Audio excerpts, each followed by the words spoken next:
গুছিয়ে কাজ করলে সব কাজ অল্পতেই সুন্দরভাবে করা যায়। হ্যালো এভরিওয়ান, আসসালামু আলাইকুম। Welcome back to my another blog. Anaya Anu lifestyle থেকে নতুন একটা ব্লগ নিয়ে আপনাদের মাঝে আবার হাজির হয়ে গেলাম।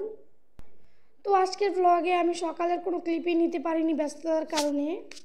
তো এখন আমি আমার মেয়ের রুমটা গুছিয়ে নেব, এই জন্য প্রথমে আমি চাদরটা উঠিয়ে নিলাম। এরপর দেখতে পাচ্ছি খাটের চারপাশে অনেক জানালা একটু ধুলো পড়েছে, তাই তো ভাবলাম আগে এগুলো ঝেড়ে পরিষ্কার করে তারপরে বিছানাটা করব। তো এখানে আমি সব কিছু সুন্দরভাবে ঝেড়ে নিচ্ছি, খাটটার চারপাশে সুন্দরভাবে ঝেড়ে নিচ্ছি, পাশাপাশি জানালার সাইডেও খুব ময়লা ধুলো জমেছিল, সেগুলো আমি সুন্দরভাবে ঝেড়ে নিচ্ছি।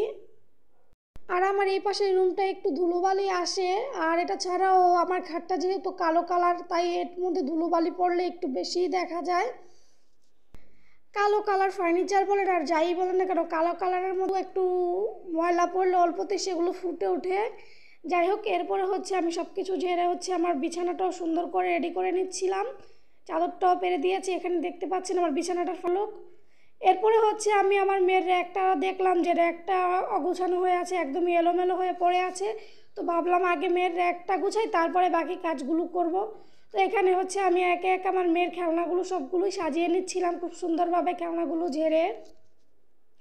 ও যেহেতু এখন একটু ছোট ও যেহেতু এখনও অনেকটাই ছোট, তো আর খেলনাগুলো তো আর গুছিয়ে রাখতে পারে না, আমারই গুছিয়ে রাখতে হয় সুন্দরভাবে। তো এখানে আমি ওর খেলনাগুলো খুব সুন্দরভাবে গুছিয়ে নিচ্ছিলাম। গোছালেই কী হবে, কিছুক্ষণ পরে আবার ঠিকই এলোমেলো করে দেব। এরপর আমি র্যাকটা সুন্দরভাবে গুছিয়ে রেখে দিচ্ছি। আর এই তো এখানে র্যাকটা গোছানোর পরে দেখা যাচ্ছে আমার রুমটা একেবারেই ময়লা হয়ে আছে, চারদিকে ময়লা একদম ছড়িয়ে অপরিষ্কার হয়ে আছে। তো ভাবলাম যে আগে রুমটা ঝাড়ু দিয়ে ক্লিন করে নেই। যাই হোক, এরপরে আমি রুমটাকে ভালোভাবে ঝাড়ু দিয়ে নিচ্ছিলাম। আর এই তো রুমটা ঝাড়ু দেওয়ার পরে রুমটার ফাইনাল লুক দেখতে পাচ্ছেন, রুমটা খুবই সুন্দর লাগছে। আর পরিষ্কার পরিচ্ছন্ন রুম থাকলে নিজের মনের মধ্যেও একটা শান্তি লাগে। তো আমার কাছেও ভালো লাগে, যেহেতু আমার নিজের কাজ আমি নিজেই করি, তো সুন্দরভাবে গুছিয়ে করার চেষ্টা করি। এরপর আমি দুপুরের রান্না চলে গিয়েছি। দুপুরের রান্নায় আমি ডাল, ভাত এবং গরুর মাংস রান্না করছিলাম। তো এখানে আমি একে একে সব কিছুই রান্না করে নিচ্ছিলাম। এখানে